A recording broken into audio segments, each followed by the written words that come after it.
નમસ્તે વિદ્યાર્થી મિત્રો. લાસ્ટ ટાઈમ આપણે ચેપ્ટર નંબર 4 નિશ્ચાયકમાં આપણે દ્વિહાર નિશ્ચાયક, ત્રિહાર નિશ્ચાયક અને સ્વાધ્યાય 4.1 જોયું હતું. આજે આપણે નિશ્ચાયકના ગુણધર્મો જોઈએ. નિશ્ચાયકના ગુણધર્મો જોતા પહેલાં આપણે સંકેતો એટલે કે અગત્યના સિદ્ધાંતો આપણે જોઈએ. તો સંકેત number 1, RI to CI, RI to CI, RI લખો ત્યારે ખાસ કાળજી રાખજો. RI ટુ CI એટલે શું? R એટલે રો અને C એટલે કોલમ. R એટલે આ રો એટલે R એટલે રો એટલે હાર અને C એટલે કોલમ એટલે સ્તંભ. એનો અર્થ એમ થયો કે પ્રત્યેક હારને અનુરૂપ સ્તંભમાં ફેરવવાની ક્રિયા માટેનો સંકેત છે, અથવા તો એમ પણ કહેવાય પ્રત્યેક સ્તંભને અનુરૂપ હારમાં ફેરવવાની ક્રિયા માટેનો સંકેત વપરાય છે. RI ટુ CI એટલે શું? કે પ્રત્યેક હારને અનુરૂપ સ્તંભોમાં ફેરવવાની ક્રિયા માટેનો સંકેત વપરાય છે. જો શબ્દ અનુરૂપ સ્તંભમાં એમ લખ્યું છે એટલે પહેલી હાર હોય તો પહેલા સ્તંભમાં રૂપાંતર થાય. બીજી હાર હોય I બરાબર 2 લઈએ તો R2 ટુ C2 એટલે શું? બીજી હારના બધા ઘટકોને બીજા સ્તંભમાં ફેરવવાની ક્રિયા બતાવે.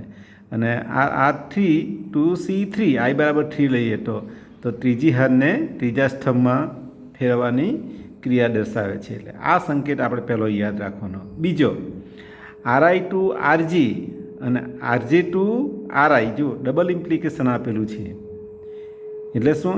RI to CI A type arrow છે, પાછો RG ટુ આમ પણ એરો છે એટલે શું? RI ટુ RG અને RG ટુ RI. એનો અર્થ શું થયો? આઈમી હાર RI ટુ RG પહેલું આ લઈએ આપણે. આઈમી હાર તથા જેમી હારની અદલા બદલી કરવાની ક્રિયા માટેનો સંકેત વપરાય છે. અથવા જો આપણે CI ટુ CJ લખીએ એટલે શું? કે આઈમા સ્તંભ ને જેમા સ્તંભની અદલા બદલી કરવાની ક્રિયા માટેનો સંકેત વપરાય છે. એટલે અહીંયા આગળ શું આપેલું છે? કૌંસમાં હાર અથવા સ્તંભ. આ હાર માટેનો સંકેત, આ સ્તંભ માટેનો સંકેત. આઈમી હાર ને તથા જેમી હારની અદલા બદલી કરવા માટેની ક્રિયા માટેનો સંકેત.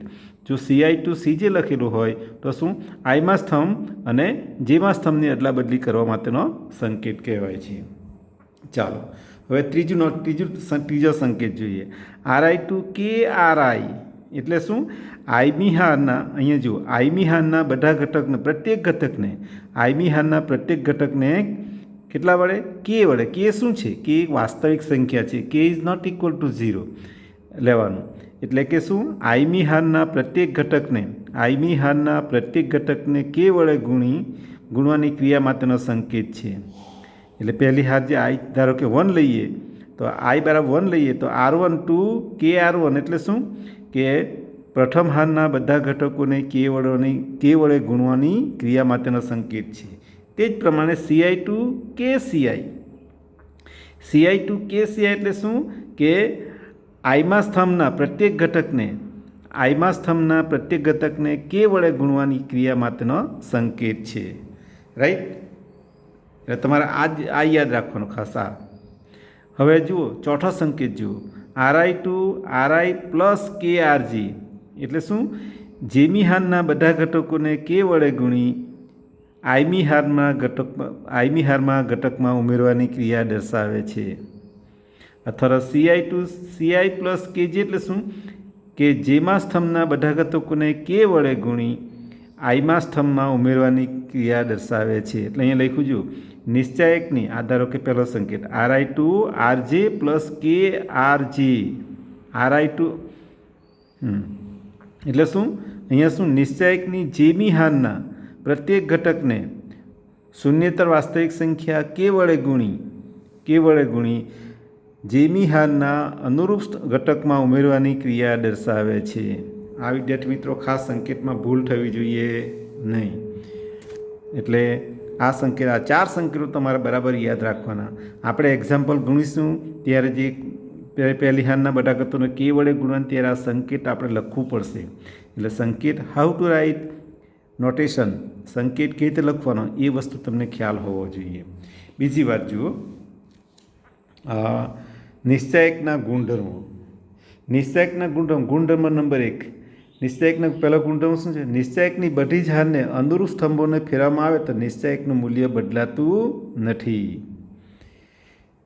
ઓલ ધ એલિમેન્ટ્સ ઓફ નિશ્ચાયકની બધી જ હારને અનુરૂપ સ્તંભોમાં ફેરવવામાં આવે તો નિશ્ચાયકનું મૂલ્ય બદલાતું નથી. વિદ્યાર્થી મિત્રો, ઘણીવાર આપણે આરઆઈ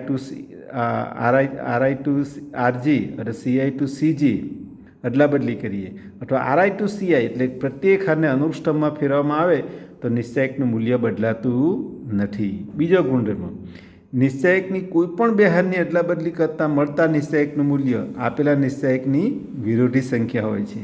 વિદ્યાર્થી મિત્રો, જ્યારે આપણે કોઈ નિશ્ચાયકની જ્યારે બે હાર કે બે સ્તંભની અદલા બદલી કરીએ ત્યારે નિશ્ચાયકનું મૂલ્ય મૂળ નિશ્ચાયકના મૂલ્યથી કેવું થાય? વિરુદ્ધ થાય. +28 હોય મૂલ્ય, જો +28 હોય તો -28 થઈ જાય અને -28 હોય તો +28 થઈ જાય. એ આપણે એક્ઝામ્પલ ગણીશું ત્યારે ખ્યાલ આવશે. ત્રીજો ગુણધર્મ જુઓ. ત્રીજો ગુણધર્મ શું છે? જો કોઈ નિશ્ચાયકમાં કોઈ પણ બે હાર અથવા અનુરૂપ સ્તંભો સમાન હોય તો નિશ્ચાયકનું મૂલ્ય 0 થાય છે. આપણે આ સંકેતો નોટેશનો ગુણધર્મો વાપરતા ત્રિહાર નિશ્ચાયકની કોઈ પણ બે હાર અથવા તો બે સ્તંભ સરખા થઈ જાય તો નિશ્ચાયકનું મૂલ્ય કેવું થઈ જાય? 0 થાય. તમે ડાયરેક્ટ 0 એમ લખી શકો. એટલે કહેવાનો ભાવ થઈ કે જો નિશ્ચાયકમાં કોઈ પણ બે હાર અથવા તો બે સ્તંભના અનુરૂપ ઘટકો સમાન હોય તો તે નિશ્ચાયકનું મૂલ્ય 0 થાય છે. આ ગુણધર્મ નંબર 3 થયો. આ ગુણધર્મ 3 આપણે વારંવાર ઉપયોગ કરીશું. અને ચોથો ગુણધર્મ છે, નિશ્ચાયકની કોઈ પણ હાર અથવા સ્તંભના પ્રત્યેક ઘટકને વાસ્તવિક સંખ્યા k વડે ગુણી મળતા નિશ્ચાયકનું મૂલ્ય આપેલા નિશ્ચાયકના મૂલ્ય કરતાં k ગણું હોય છે. વિદ્યાર્થી મિત્રો, આ વસ્તુ ખાસ યાદ રાખજો. નિશ્ચાયકની કોઈ પણ હારના પ્રત્યેક ઘટક જો વાસ્તવિક સંખ્યા k વડે ગુણી મળતા નિશ્ચાયકનું મૂલ્ય એ આપેલા નિશ્ચાયકના મૂલ્ય કરતાં કેટલું ગણું હોય? k ગણું હોય છે. જો k વડે ગુણો તો k ગણું થાય. ખ્યાલ આવ્યો ને? m વડે ગુણો તો m ગણું થાય. હવે ગુણધર્મ નંબર 5 જોઈએ. ગુણધર્મ 5 નિશ્ચાયકમાં ત્રિહાર નિશ્ચાયક a1 + d1 લો કે પછી તમે λ1 લો કે પછી તમે ગમે તે બીજ લઈ શકો. a1 + d1, b1 + e1, c1 + f1, a2 b2 c2, a3 b3 c3. તો આજે પહેલી હારમાં જે સરવાળો જે આપેલો છે એને આપણે અલગ કરી દઈએ. a1 b1 c1, a1 b1 c1 અને d1 e1 f1, d1 e1 f1 લખ્યું. આ બંને હારો એટલે છે તેમની તેમ જ લખવાની. તો બે નિશ્ચાયકના સરવાળા સ્વરૂપે આ રીતે લખી શકાય. જો આમ આપેલું હોય તો જો બે હાર સરખી હોય તો આ હારના ઘટકોનો સરવાળો કરવાનો. જો ત્રીજી હારના ઘટકોમાં એમ આપેલું હોય તો અહીંયા અલગ અલગ લખવાનું. આ વસ્તુ ખાસ કાળજી રાખવાની. આ ગુણધર્મ 5 એટલે કે પ્રમેય નંબર 5 એ તમારે ખાસ યાદ રાખવાનું. અને ગુણધર્મ નંબર 6, નિશ્ચાયકની કોઈ પણ હાર અથવા તો સ્તંભના પ્રત્યેક ઘટકને વાસ્તવિક સંખ્યા k વડે ગુણી અન્ય હારના અનુરૂપ ઘટકો ઉમેરતા નિશ્ચાયકનું મૂલ્ય બદલાતું નથી. આ વિદ્યાર્થી મિત્રો ખાસ કાળજી રાખજો. જ્યારે આપણે નિશ્ચાયકમાં જે આપણે ગુણધર્મનો ઉપયોગ કરીશું કે કોઈ હારના કે કોઈ સ્તંભના ઘટકોને 2 વડે કે 3 વડે કે 5 વડે ગુણીને અન્ય હારમાં આપણે ઉમેરીએ તો નિશ્ચાયકનું મૂલ્ય બદલાતું નથી. આ 6 ગુણધર્મો બરાબર યાદ રાખો અને આ સિદ્ધાંતો યાદ રાખો તો એને હાઉ ટુ યુટિલાઇઝ એનો ઉપયોગ કેવી રીતે કરવાનો એ બહુ અગત્યની વસ્તુ છે. વિદ્યાર્થી મિત્રો, આ જે નોટેશનનો જે 4 નોટેશન અને 6 પ્રમેય આ 10 બાબતો બરાબર યાદ રાખવાની. એ જો તમે યાદ રહેશે અને એનો ઉપયોગ કરતાં આવડશે તો તમે દાખલા બહુ સહેલાઈથી કરી શકીશું. હવે આપણે જોઈએ એક્ઝામ સ્વાધ્યાય 4.2. સ્વાધ્યાય 4.2 જોઈએ. જો સ્વાધ્યાય 4.2માં પહેલો એક્ઝામ્પલ છે 1 થી 5. પ્રશ્ન 1 થી 5માં નિશ્ચાયકના ગુણધર્મનો ઉપયોગ કરી અને વિસ્તરણ કર્યા સિવાય સાબિત કરો. અહીંયા આપણને સૂચના બરાબર આપેલી છે કે વિસ્તરણ કરવાનું નથી. એનો અર્થ એમ થયો કે આપણે કોનો ગુણધર્મનો ઉપયોગ કરવાનો છે, નોટેશનનો ઉપયોગ કરવાનો છે અને આપણે સાબિત કરવાનું છે. તો અહીંયા ડાબી બાજુ શું આપેલી છે? પહેલી હારના ઘટકો x a x + a, બીજી હારના ઘટકો y b y + b અને ત્રીજી હારના ઘટકો Z C Z plus C equal to 0 સાબિત કરવાનું છે. જ્યારે સાબિત કરવાનો દાખલા પૂછાય ત્યારે શું લેવાનું? પહેલું left hand side. Left hand side શું આપેલું છે આપણને? કે ત્રિહાર નિશ્ચય કયું? એક્સ પ્લસ એ, પછી વાય બી વાય પ્લસ બી, અને ઝેડ પ્લસ સી આ આપણને આપેલું છે. વિદ્યાર્થી મિત્રો, એ ઘટકોને જરા જુઓ, ધ્યાનપૂર્વક જુઓ, અને એમાં આપણે શું કરી શકીએ? નિશ્ચયકનું મૂલ્ય શૂન્ય લાવવાનું છે આપણે. જો કોઈપણ હાર કે કોઈપણ સ્તંભના બે ઘટકો શૂન્ય આવી જાય તો આપણે તમે વિસ્તરણ કરવાનું છે જ નથી. અહીંયા આપણને સૂચના બરાબર આપેલી છે કે ગુણધર્મનો ઉપયોગ કરી અને વિસ્તરણ કર્યા સિવાય સાબિત કરવાનું છે. એટલે આપણે નોટેશન લેવાનું છે. જુઓ, અહીંયા એ બી સી છે. અહીંયા બીજા સ્તંભના ઘટકો કયા છે? એ બી સી. તો વિદ્યાર્થી મિત્રો, અહીંયા નોટેશન આપણે આમ લખી શકીએ કે C3 એટલે ત્રીજા સ્તંભના ઘટકો. ત્રીજા સ્તંભના ઘટકો છે એમાં બીજા સ્તંભના ઘટકો બાદ કરીએ તો આ એ નીકળી જશે, અહીંયા બી નીકળી જશે, અહીંયા સી નીકળી જશે. એટલે આપણે C3 ત્રીજા સ્તંભ પર પ્રક્રિયા કરવાની છે. શું કરવાની છે? ત્રીજા સ્તંભમાંથી આપણે શું કરવાનું છે? બીજા સ્તંભના અનુરૂપ ઘટકો બાદ કરવાના છે. આ નોટેશન લઈએ, C3 - C2. એટલે એ કેવી રીતે થવાનું? આમ થશે. જુઓ, પહેલો સ્તંભ તો છે તેમનો તેમ જ રહેવાનો, એક્સ વાય ઝેડ. બીજો સ્તંભ પણ છે તેમનો તેમ રહેવાનો, એ બી સી. હવે જુઓ, ત્રીજા સ્તંભમાંથી બીજા સ્તંભના અનુરૂપ ઘટકો બાદ કરવાનું છે. એટલે x plus a y plus b z plus c અનુરૂપ ઘટકો. એટલે બીજા સ્તંભના કયા ઘટકો? આ પહેલો ઘટક, તો આ પહેલો ઘટક એમાંથી બાદ કરવાનો, એક્સ પ્લસ એ માઇનસ એ. પછી શું થશે? વાય પ્લસ બી આ માઇનસ બી, અને Z plus C minus C, Z plus C minus C થશે. આ જે નોટેશન આપણે જે લીધું નોટેશન એનું આપણને આ પરિણામ મળ્યું. તો પછી એને સિમ્પ્લિફાઈ કરો તો શું મળશે આપણને? એક્સ એ, અહીંયા એ અને એ નીકળી જશે એટલે શું આવવાનું? એક્સ. પછી વાય બી, અહીંયા બી અને બી નીકળી જશે એટલે શું આવવાનું? વાય. અહીંયા સી અને માઇનસ સી નીકળી જશે એટલે અહીં શું આવવાનું? Z C Z. વિદ્યાર્થી મિત્રો, હવે આ ત્રિહાર નિશ્ચય કેવો મળ્યો આપણને? કે જુઓ, આપણે પહેલા સ્તંભના ઘટકો જુઓ, ત્રીજા સ્તંભના ઘટકો જુઓ, એક્સ વાય ઝેડ. એનો અર્થ એમ થયો કે આપણને શું મળ્યું? પહેલો સ્તંભ અને ત્રીજા સ્તંભના ઘટકો સમાન છે. ત્રિહાર નિશ્ચયકની કોઈપણ બે હાર કે કોઈપણ બે સ્તંભ જો સમાન હોય તો નિશ્ચયકનું મૂલ્ય કેટલું થાય? શૂન્ય થાય છે. કારણ કે આપણે લખી શકીએ, કારણ કે C1 = C3 = RHS. એટલે left hand side right hand side આપણને મળી ગઈ. વિદ્યાર્થી મિત્રો જુઓ, અહીંયા પ્રમેયનો ઉપયોગ કર્યો. If any two row or two columns are identical, then value of given determinant is 0. That means કે ત્રિહાર નિશ્ચયકની કોઈપણ ત્રિહાર નિશ્ચયકની બે હાર કે બે સ્તંભ, અહીંયા બે સ્તંભ છે, બે હાર અથવા તો બે સ્તંભ જો સમાન થાય, સરખા થાય, તો ત્રિહાર નિશ્ચયકનું મૂલ્ય કેવું થાય? શૂન્ય થાય છે. Be careful. આ વસ્તુ આવું જ્યારે સિમ્પ્લિફાઈ કરો આપણને શું પરિણામ મળે એના પર ધ્યાન કેન્દ્રિત કરવાનું.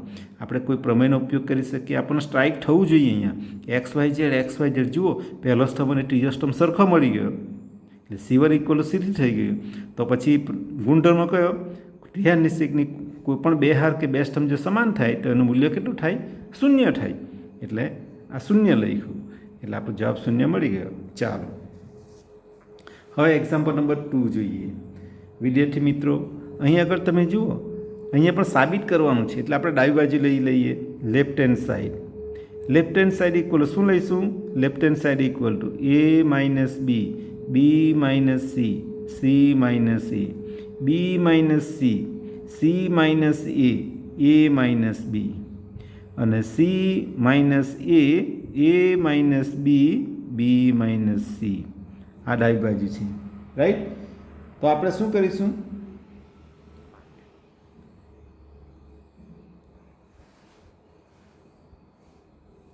બોલો શું કરીએ આપણે?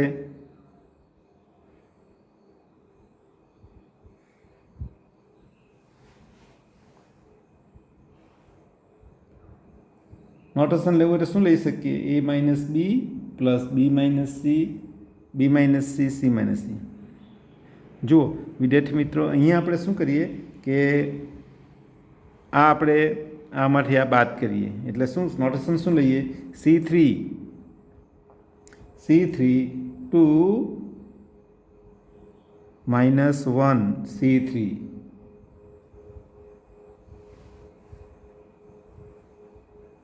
ચાલો તો શું થશે? ધીસ ઇક્વલ ટુ C3 એટલે કે a minus B, a minus B, a minus B plus B minus C. Right, અહીંયા શું? બી માઇનસ સી, બી માઇનસ સી, બી minus C plus C minus C. અહીંયા શું લઈએ? C minus A plus A minus B, A minus B. અહીંયા B minus C, C minus A minus B. અહીંયા C minus A minus B, B minus C. વિદ્યાર્થી મિત્રો, અહીંયા આપણે notation ખરેખર શું લીધું છે? પહેલા સ્તંભના બધા ઘટકોમાં આપણે શું કર્યું? પહેલો સ્તંભ એમાં શું કર્યું? C1 માઇનસ C2 કર્યું, C2 પ્લસ C2 કર્યું. બરાબર, એટલે કે પહેલા સ્તંભમાં આપણે બીજા સ્તંભના ઘટકો ઉમેર્યા એટલે a minus B plus B minus C, B plus B minus C plus C minus C અને C minus C plus A minus B. તો આ B cancel, C cancel, minus C આ કેન્સલ. એટલે શું આવવાનું? a માઇનસ સી પછી બી minus A અને C minus B. અહીંયા શું થવાનું? Minus B minus C, C minus A minus B. અહીંયા આપણે શું કરીશું? અહીંયા માઇનસ બાર કાઢી લઈએ, માઇનસ તો શું થવાનું? એ minus C minus B minus A minus C minus B, C minus બી. શા માટે બહાર કાઢ્યા? જો અહીંયા તમે જુઓ, પહેલો સ્તંભ અને ત્રીજો સ્તંભ સરખા હતા. આમાંથી -1 બહાર ખેંચી કાઢીએ એટલે શું થવાનું? -1 આપણે બહાર લઈ લઈએ તો અંદર શું આવવાનું? a minus C, B minus A, C minus B, B minus C, C minus A minus B. આમાં -1 બહાર નીકળી ગયા છે એટલે અહીં શું આવવાનું? a minus C, B minus A અને સી માઇનસ બી. અહીંયા લખવું કે C3માંથી -1 સામાન્ય લેતા આમ લખી શકાય. ચાલો તો અહીંયા આપણે શું લખી શકીએ? તમે જોઈ શકો, અહીંયા તમે જોઈ શકો પહેલો સ્તંભ અને ત્રીજો સ્તંભ કેવા આવ્યા? સરખા આવ્યા. C1 ઇક્વલ ટુ C3 એટલે જો સરખા હોય તો ત્રિહાર નિશ્ચયકનું મૂલ્ય કેવું થાય? 0 થાય. એટલે -1 × 0 0 equal to RHS, equal to RHS. વિદ્યાર્થી મિત્રો ખાસ કાળજી રાખજો. અહીંયા આપણે શું કર્યું? પહેલા સ્તંભ અને બીજા સ્તંભના સરવાળો કર્યો એટલે આપણને આ મળ્યો C1 પ્લસ C2. C1માં આપણે શું કર્યું? C2 ઉમેરી દીધા. C2 એટલે બીજા સ્તંભના ઘટકો ઉમેરી દીધા. સાદુરૂપ આ આપ્યું. પછી શું કર્યું? ત્રીજા સ્તંભમાંથી -1 બહાર કાઢ્યા, માઇનસ બહાર કાઢ્યા એટલે આ માઇનસને આપણે બહાર લઈ લઈએ તો શું? ત્રીજા સ્તંભમાંથી -1 સામાન્ય લેતા. તો આ બે સ્તંભ સરખા થઈ ગયા. તો ત્રિહાર નિશ્ચયકના બે સ્તંભ કે બે હાર જો સમાન થાય તો નિશ્ચયકનું મૂલ્ય કેવું થાય? 0 થાય છે. એટલે આપણને આ left hand side equal to right hand side મળી ગઈ. Left hand side equal to right hand side. ચાલો હવે આપણે જોઈએ એક્ઝામ્પલ નંબર પહેલો અને બીજો કર્યો. ત્રીજો તમને હોમવર્કમાં આપું છું. ત્રીજો example leave for your homework. ચાલો તો આપણે પાંચમો એક્ઝામ્પલ કરીએ. પાંચમો example, this is the most important example. એ દાખલો ઘણો જ અગત્યનો છે, પરીક્ષામાં પૂછી શકાય એવો છે. વિદ્યાર્થી મિત્રો જરા ધ્યાનપૂર્વક જોજો. અહીંયા લેફ્ટ હેન્ડ સાઈડ લઈ લઈએ. આપણે સાબિત શું કરવાનું છે? This equal to twice a P x b q y અને CR Z આપણે આ સાબિત કરવાનું છે. વિદ્યાર્થી મિત્રો અહીં ડાબી બાજુ લઈ લો, left hand side equal to શું આપેલું છે?